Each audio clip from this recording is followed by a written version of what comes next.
This is Ellen Stewart, the pushy broad from the Bronx, saying, remember, everybody needs a little push.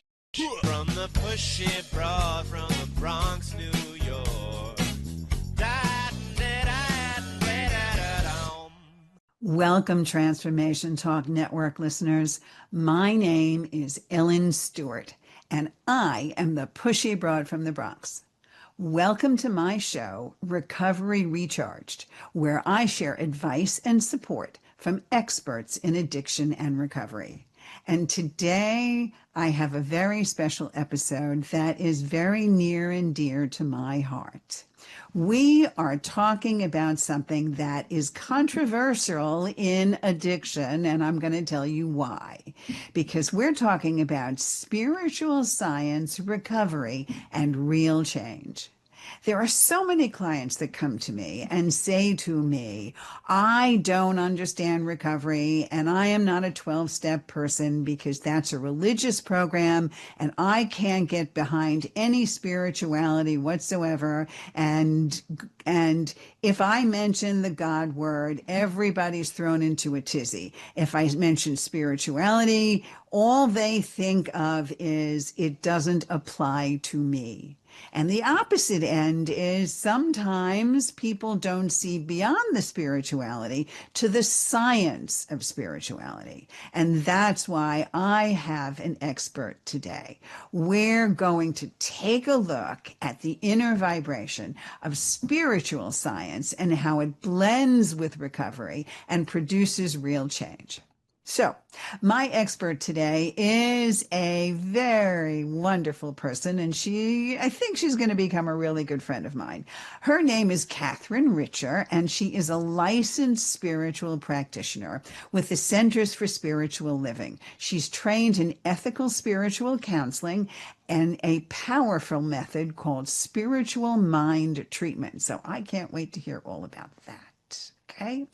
Kathryn also, and the most amazing thing is that Kathryn is also a host on the Transformation Network. So I want you to go right to Kathryn's podcast and put it down as a favorite, just like you put down the Pushy Broad's favorite and as your podcast favorites, because Kathryn's podcast is called Richer Within, Activate Your Inner Wealth of Wisdom. Wow. And it airs on the Transformation Network every third Monday, 11 a.m. Pacific, 2 p.m. Eastern. The Pushy Broad from the Bronx is delighted to welcome my guest, Kathryn Richer. How are you this morning? Thank you, Ellen, for the beautiful invitation. And I couldn't be happier than to be here right now. So thank you for the invitation. I'm really thrilled. We talked a little bit, and we've been talking over time since we met a very short time ago.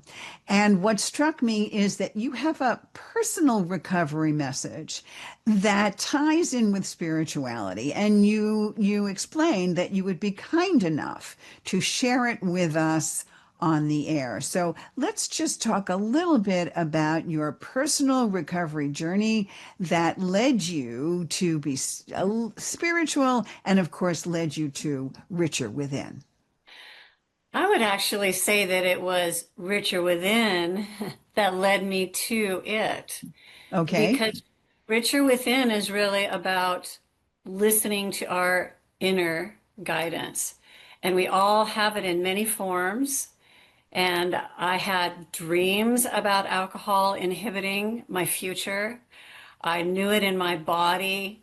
I knew it in the way of, I felt that when I had alcohol in me, I was veiled.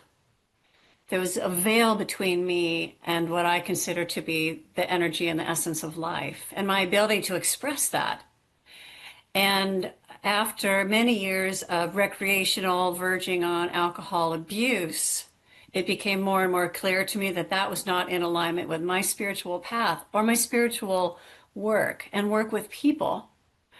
And one morning was my last hangover, and I woke up and I said, that's it. I am done. I release this. I give it up. And from that day on, it was effortless.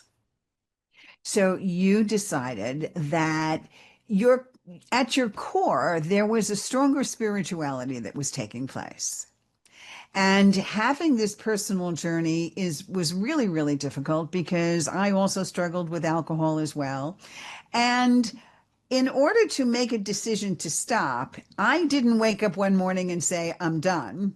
Okay. I had to go find people in the support situation. So it's really amazing to me that you all of a sudden decided, I'm finished. Was there some kind of spiritual intervention in your life? What was the point that you said, I'm done, and never once decided to go back?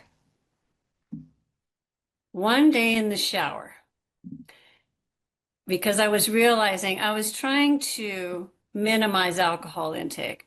I spent so much real estate tracking how much I drank and hangovers and finally one day in the shower, I literally said out loud, if this is not meant for me, please take it from me. I have goosebumps remembering that moment. And it was not long after that I was also headed for Agape International Spiritual Center when they reopened after COVID shut down. And Reverend Michael Beckwith is one of my favorite spiritual teachers.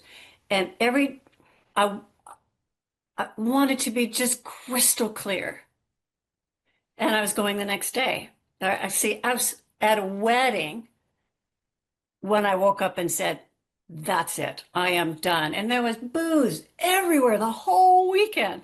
The reception, the wedding, the dinner parties, the la la la. And I was just like, what you got that's NA?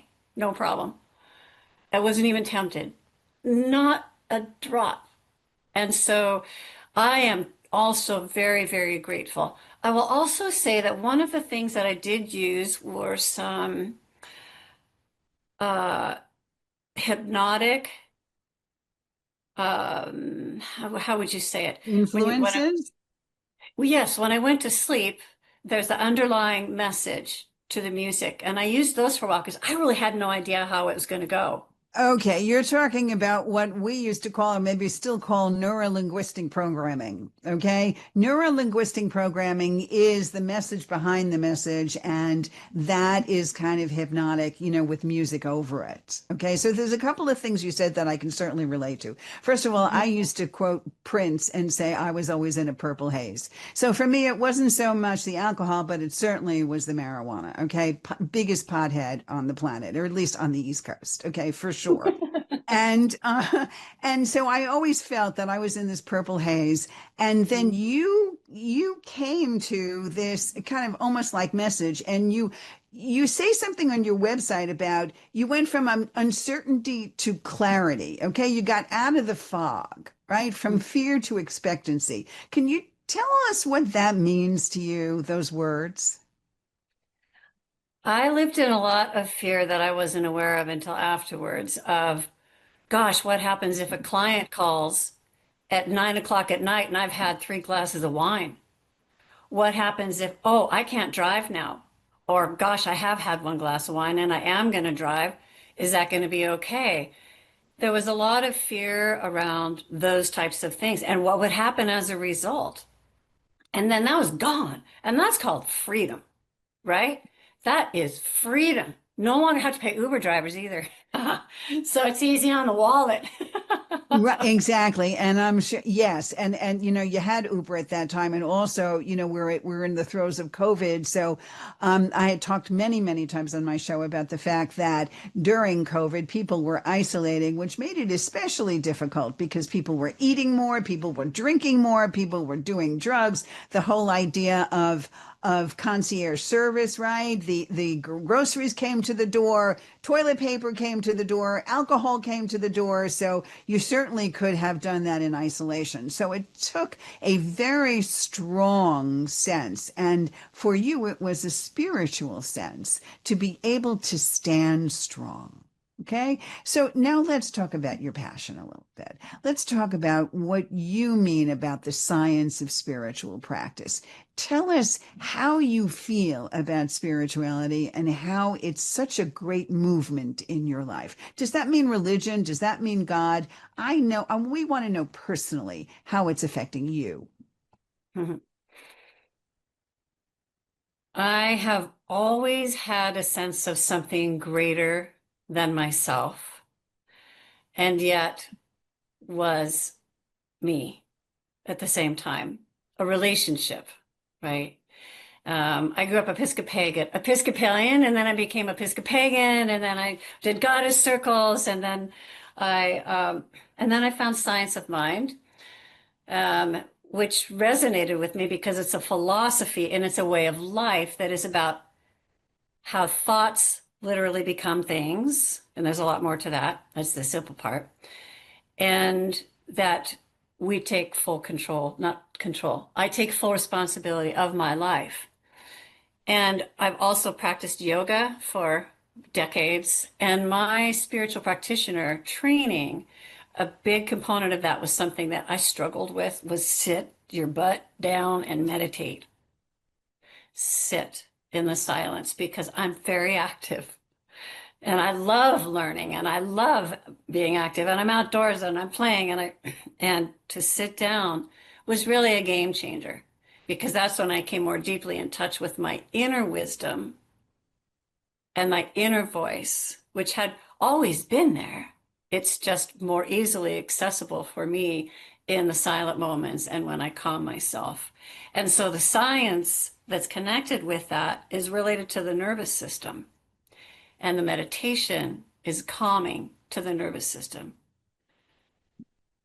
There are so many things that you said, and I'm going to try to unpack some of them because what happens is, and what mirrors 12-step recovery in many ways, and those of us that are tried and true 12-steppers, or at least going through addiction and going through treatment and coming out of treatment, understand a couple of very basic things. Number one, in 12-step recovery, we talk about letting go, letting God, meaning that we don't have to control everything. We don't have to manipulate everything. But still, like what you were saying, we have now learned we can be the one driving our car. We can be in the driver's seat now. We don't have to be in the back seat, literally passed out and in a fog. We can take charge of our lives, be in the front, and start that movement, which is extremely important. Mm-hmm. We also understand that the spirituality, when you said you had it in you, it was separate from you and together with you. In 12-step recovery, we say a power greater than ourselves helps us restore ourselves to sanity, meaning we do not do this alone. We are not alone. Okay. And the other thing in treatment, we understand that addiction is a disease that involves the mind, body, and spirit. It's not just one thing, Yeah. right? It's everything. So talk to us a little bit about the fact that somebody, because I get it all the time, so I want to hear what they say to you, somebody that says to you, you know, spirituality is okay, but it's not all that powerful and it's not all that great. And, you know, and I don't think I'm that person. How do you answer that person? What do you say personally to make them change their mind? Well, I have a question, and that would be, what do you do? What have you ever done when you've been in the most trouble that you've ever been in, and like you thought you might lose your life? Or something amazing happens, or something shocking happens. What's the first three words that people say? Thank Oh God. my God, Oh my God, thank God. right? And so, in essence, to me, it is what is it that anchors you? And in that anchoring place, no one can ever, ever, ever take away. No one can. There is a place within everyone, which is that inner wealth that I speak about. Wealth is that it's like spiritual currency. It's the literal vibration, the energy that is indestructible that you came from. We're never alone now, never ever will be. That is our origin. And that can never, ever be taken away. And that's the power of it, is no one can take it away. It's we who forget. We forget. We naturally do because we live in what we consider to be the real world, but basically that's also open to interpretation. And also, we don't understand that even if we don't want to use the word God or we don't want to talk about it in that way, the spirituality in some of my clients is the universe has a flow. I really do believe that the universe has a flow, right? In every sense of the word. And if you go with the movement of the universe, you know it. Because Mhm. in your everyday life, if you try to manipulate the direction that you know you shouldn't be going, it's like all of a sudden you have to swim upstream when you can easily just go with the current. And everything in your life tells you not to, but you still think you need to. And the results are negative, then you understand that there is a movement, a flow that is operating beyond you. And that beyond you, for that moment, you could call spirituality because that's what it is. It is all encompassing and it's very much a part of you. So, talk to us a little bit about the kind of work that you do and the kind of clients that you see and you help. Mm. I love working with people because there's just this always this moment where people have I like to call them epiphanies, where I guide people one-on-one through very simple sessions. You don't have to bring anything, come prepared. We don't talk for hours first. There's no long intake. It's where you are, who you are right here and right now.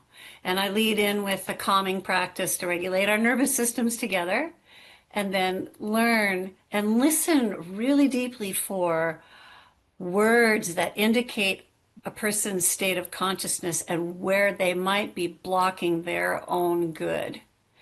And then offer them simple practices, everyday practices, just like you're talking about, Ellen, where notice during the day you're feeling contracted and ask your body, what is this? Take a moment and take a breath. We don't have to intellectualize it even. We can simply let it go in the moment. Traffic is a great example of that. And so, and then it closes with a spiritual mind treatment, which is basically affirmative prayer that I'm specifically trained into. And that is a science and an art unto itself. I also work in group settings. I've led a lot of women's spiritual retreats. I'm a speaker. And also supporting spiritual leaders and people doing conferences and offering workshops because they need support too, as well as people that go to their events and in a place of high watch. So I'm not in all of the details, but in that place of upholding and up-leveling that sacred container of consciousness at a broad level. Yeah, so much And fun. where can people find you? And can you work with people all over the country, all over the world? Tell us about that. I can work with anybody anywhere because we can meet on Zoom. That's great. That was a Corona bonus that came out of COVID, right? Is that we can meet this way. And so anywhere around the world, as long as I get your time zone right. And I also work with people live in person. I love doing that. If I'm in your town or you want me to come to your town, I live in Portland, Oregon. So, and I work with a variety of clients. I work with performing artists. I am a performing artist, so I know what it's like when my creativity is blocked. And I work with a lot of people in different parts of journeys. Because you know what? It works for everyone, and you don't have to have a specific belief. You can be agnostic. You can be unsure because there is a science to it. And that's why this philosophy is called science of mind. There's a science to it. And we can use that because guess what? It's always at work. So why not use it for our good? So let's go back a little bit to the science of this and let's see how it applies to addiction. All right. So if we're doing this and we're doing this practice, let's talk a little bit how it helps to decrease addictive patterns. So talk about how it helped you and what kind of patterns you were able to smooth out and go past. One of the things, Ellen, I realized for myself was I was using substance, alcohol, instead of true substance, which is the true source, spirit, the universal, the divine, call it what you will. And recognizing, using it when I felt stressed or felt insecure or felt whatever. And then I realized, no, my substance is not in this glass of wine. My substance is my substance and that which I came from. And so that's the power place, right? We're not dependent on an external something, whatever kind of addiction that is. So I understand that's easy to say, right? Because addiction is a path. And so the scientific part is how breath work can regulate the nervous system, because often when we are using substance, we're just covering up something that's hard to deal with, right? We're humans in divine form, divine human, however you want to say that. We do have this walk. And so we're often in a high stress mindset, body set, the whole mind, body, mind, the whole thing's connected. And simple breath work practices, as simple as humming, can help regulate the nervous system. And when you are regulated, when I am regulated, I'll speak for myself, I'm less inclined to reach for something outside of myself to take care of my inner being or my physical self, or, the connection, the package of who I am. Does that make sense? Absolutely, it does make sense. And in concretely, again, I'm interpreting it the way my clients would want me to interpret it, understanding that doing behavior modification techniques and their spirituality in the breath work, in the understanding that we talk to ourselves. I always tell my clients to get out of the play, put yourself in the audience, and ask yourself the big questions in therapy. Awareness. What am I doing and why am I doing it? Verbalize it, which I know, you talk out loud, you meditate, all of those things, and then to process it and let it go, and then the move forward steps. So there are 4 steps to this process at all times. Mm-hmm. And sometimes it means we have to work harder at it, right? Because science tells us that cravings may come every 30 seconds, but only last for about 30 seconds. So what we try to do is understand that the physicality of what we do helps the mental pressure of what we need to get rid of.